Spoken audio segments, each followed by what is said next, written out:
ಜಾರಕಿಹೊಳಿಯ ಮಹಾನಾಯಕ ಹೇಳಿಕೆಗೆ ಸಚಿವ ಸುಧಾಕರ್ ಸಾಥ್ ನೀಡಿದ್ದೇಗೆ? ಈಶ್ವರಪ್ಪ ಸಂತೋಷ್ ಭೇಟಿಗೆ ಸಿಕ್ಕ ಮತ್ತೊಂದು ಸಾಕ್ಷಿ ಏನು? ಈಶ್ವರಪ್ಪ ರಾಜೀನಾಮೆ ಕೊಡುವುದು ಸೂಕ್ತ ಅಂತ ಹೇಳಿದ್ಯಾರು? ನೋಡೋಣ ಸಾವಿನ ಸುತ್ತ ನ್ಯೂಸ್ ಎಕ್ಸ್‌ಪ್ರೆಸ್‌ನಲ್ಲಿ.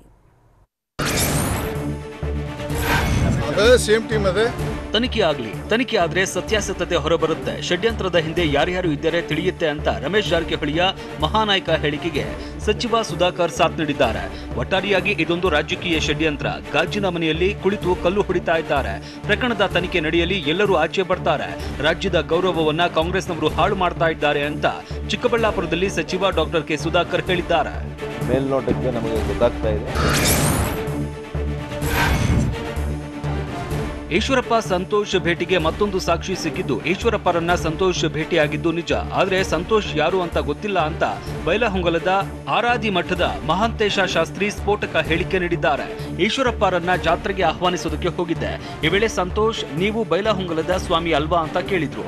ಬಳಿಕ ಫೋಟೋ ತೆಗೆಸಿಕೊಳ್ಳೋಣ ಅಂತ ಕೇಳಿ ಪುರೋಹಿತರು ಸಚಿವರ ಜೊತೆ ಫೋಟೋ ತೆಗೆಸಿಕೊಂಡ್ವಿ ಅಂತ ಮಹಾಂತೇಶ ಶಾಸ್ತ್ರಿ ಹೇಳಿದ್ದಾರೆ. ಅಲ್ಲದೆ ಎಲ್ಲರ ಜೊತೆಗೆ ಇರುವ ಫೋಟೋ ರಿಲೀಸ್ ಮಾಡಿದ್ದಾರೆ.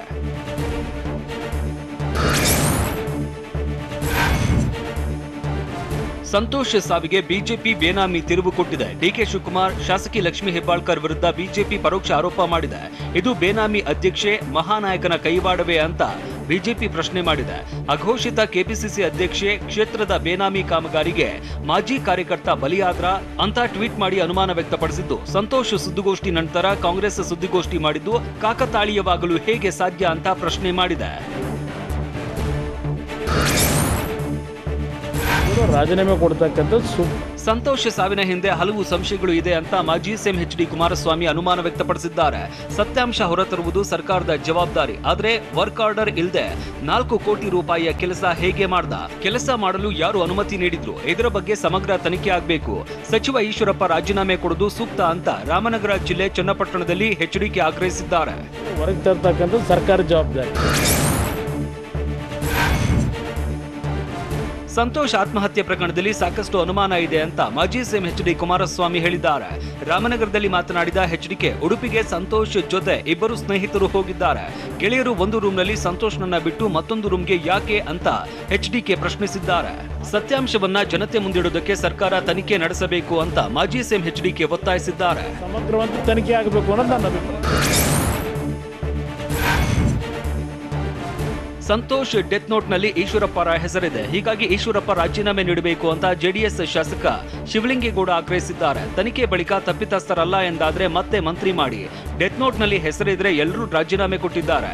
ಈ ಹಿಂದಿನಿಂದ ಎಲ್ಲರೂ ನಡೆದು ಬಂದ ಹಾಗೆ ನಡೆದುಕೊಳ್ಳಲಿ.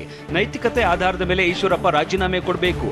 ರಾಜೀನಾಮೆ ಕೊಡದಿದ್ರೆ ಘನತೆ ಗೌರವ ಕಳೆದುಕೊಳ್ತಾರೆ ಅಂತ ಅರಸೀಕೆರೆಯಲ್ಲಿ ಶಾಸಕ ಶಿವಲಿಂಗೇಗೌಡ ಆಗ್ರಹಿಸಿದ್ದಾರೆ. ರಾಜೀನಾಮೆ ಕೊಡಬೇಕು. ಸಚಿವ ಈಶ್ವರಪ್ಪ ರಾಜೀನಾಮೆ ಬಗ್ಗೆ ಸಿಎಂ, ರಾಜ್ಯಾಧ್ಯಕ್ಷರು ಸೂಕ್ತ ನಿರ್ಧಾರ ಮಾಡ್ತಾರೆ ಅಂತ ಚಿಕ್ಕಮಗಳೂರಿನಲ್ಲಿ ಸಿಟಿ ರವಿ ಹೇಳಿದ್ದಾರೆ. ಸಂತೋಷ್ ಸಾವಿನ ಸುತ್ತ ಅನುಮಾನದ ಹುತ್ತವೇ ಇದೆ.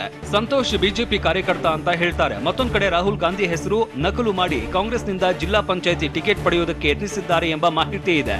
ಆತ್ಮಹತ್ಯೆ ಆಗಿದೆಯಾ, ಇದರ ಹಿಂದೆ ಬೇರೆ ಏನಾದ್ರೂ ಇದೆಯಾ ಅನ್ನೋ ಬಗ್ಗೆನೂ ತನಿಖೆ ಆಗಬೇಕು ಅಂತ ಸಿಟಿ ರವಿ ಹೇಳಿದ್ದಾರೆ. ಸಮಗ್ರ ತನಿಖೆ ಆಗಬೇಕಾದಂತ ಅವಶ್ಯಕತೆ ಇದೆ. ಸಂತೋಷ್ ಆತ್ಮಹತ್ಯೆ ಪ್ರಕರಣದ ತನಿಖೆ ತೀವ್ರಗೊಂಡಿದ್ದು, ಸಂತೋಷ್ ಜೊತೆ ಬಂದಿದ್ದ ಇಬ್ಬರು ಸ್ನೇಹಿತರ ವಿಚಾರಣೆ ನಡೆಸಿದ್ದಾರೆ. ಸಂತೋಷ್ ಮಾದಪ್ಪ, ಪ್ರಶಾಂತ್ ಶೆಟ್ಟಿಯನ್ನ ಉಡುಪಿ ನಗರ ಠಾಣೆ ಪೊಲೀಸರು ವಿಚಾರಣೆ ನಡೆಸ್ತಾ ಇದ್ದಾರೆ. ಒಂದು ವಾರದ ಚಟುವಟಿಕೆ, ಓಡಾಟ, ಬೆಳಗಾವಿಯಿಂದ ಹೊರಟು ಚಿಕ್ಕಮಗಳೂರಿನಲ್ಲಿ 4 ದಿನ ವಾಸ್ತವ್ಯ ಹೂಡಿದ್ದು, ಉಡುಪಿಗೆ ಬಂದಾಗಿನ ಚಲನವಲನಗಳ ಬಗ್ಗೆ ಮಾಹಿತಿ ಸಂಗ್ರಹಿಸಿದ್ದಾರೆ. ಪ್ರತ್ಯೇಕವಾಗಿ ವಿಡಿಯೋ ಹೇಳಿಕೆ ಪಡೆದಿದ್ದಾರೆ.